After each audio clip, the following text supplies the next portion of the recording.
Shalom, kembali bersama saya Paulus S. Ginardi dari JBN Ministries Yogyakarta.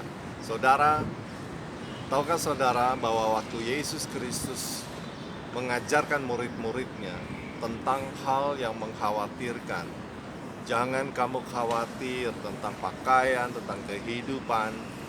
Tuhan Yesus mengajarkan tentang prinsip kerajaan Allah. Dia katakan, carilah dahulu kerajaan Allah dan kebenarannya, maka segala sesuatunya akan dipulihkan, ditambahkan padamu. Saudara, apa yang Tuhan Yesus Kristus maksudkan adalah supaya kita belajar memisahkan antara persoalan kehidupan kita dengan apa yang harus kita lakukan tentang Allah Bapa, tentang Yesus Kristus. Dia katakan, kita harus mencari dulu, kita harus belajar dulu kebenaran daripada prinsip kerajaan sorga. Itulah sebabnya jangan kita mencampur adukan antara persoalan pribadi kita dengan apa yang harus kita lakukan terhadap kerajaan Allah, tentang sikap kita, tentang cara kita. Tuhan Yesus mengajarkan supaya kita belajar mencari kebenaran, dan apa yang dimaksudkan adalah tentang Roh Kudus, sebab Tuhan Yesus berfirman, setiap orang yang lahir dari air dan Roh Kudus, dia masuk ke dalam kerajaan Allah. Nah, pada waktu dia menerima baptisan air, menerima baptisan kuat kuasa Roh Kudus, maka sesungguhnya lah dia sudah masuk ke dalam kerajaan Allah.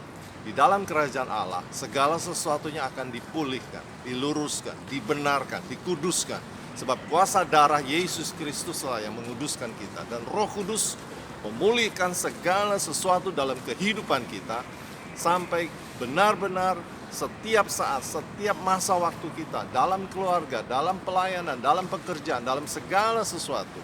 Terus menerus Roh Kudus memulihkan keadaan kita, sebab kita ini adalah saksi Kristus, pelayan Tuhan Yesus yang menjadi berkat bagi banyak orang, terang dan garam.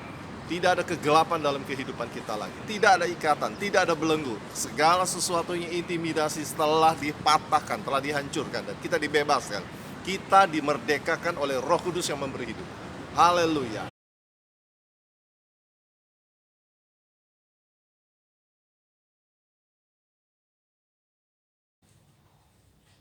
Ya, saudara, kita masuk dalam satu pertanyaan. Bagaimana cara memisahkan tentang kerajaan Allah dengan persoalan pribadi yang kita hadapi?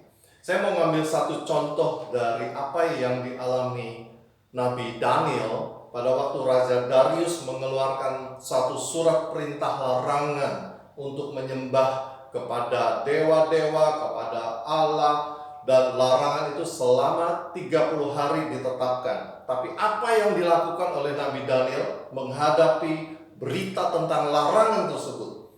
Daniel tetap melakukan penyembahannya. Dia memuji dan menyembah Allah 3 kali sehari. Dia berlutut di kamarnya dengan membuka satu tempat jendela yang menghadap kepada tingkap-tingkap langit. Saudara, Daniel melakukan bagiannya dengan tetap dia memuji dan menyembah kepada Allah Bapa.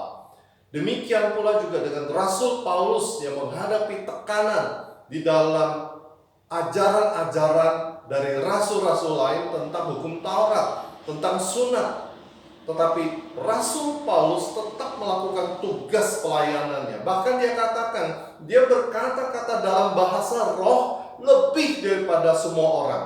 Dia berkata-kata dalam bahasa roh. Itu berarti kuat kuasa Roh Kudus menyertai Rasul Paulus. Kuat kuasa Roh Allah menyertai Nabi Daniel, sehingga dia dibebaskan dari gua singa tanpa disentuh sama sekali oleh singa-singa tersebut yang kelaparan. Saudara, kita percaya dalam kehidupan kita di masa-masa seperti sekarang ini, tetaplah dengan sikap yang dilakukan oleh Nabi Daniel maupun Rasul Paulus.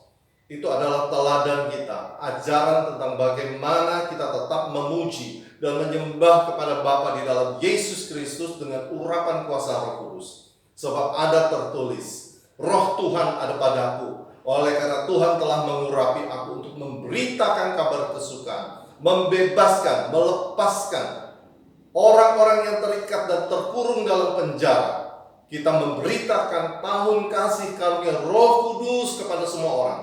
Dan kita percaya orang-orang luar, orang-orang asing bekerja bagi kita di dalam pelayanan kita, di dalam bisnis pekerjaan kerajaan Allah yang kita lakukan. Dan kita tetap disebut sebagai pelayan Allah.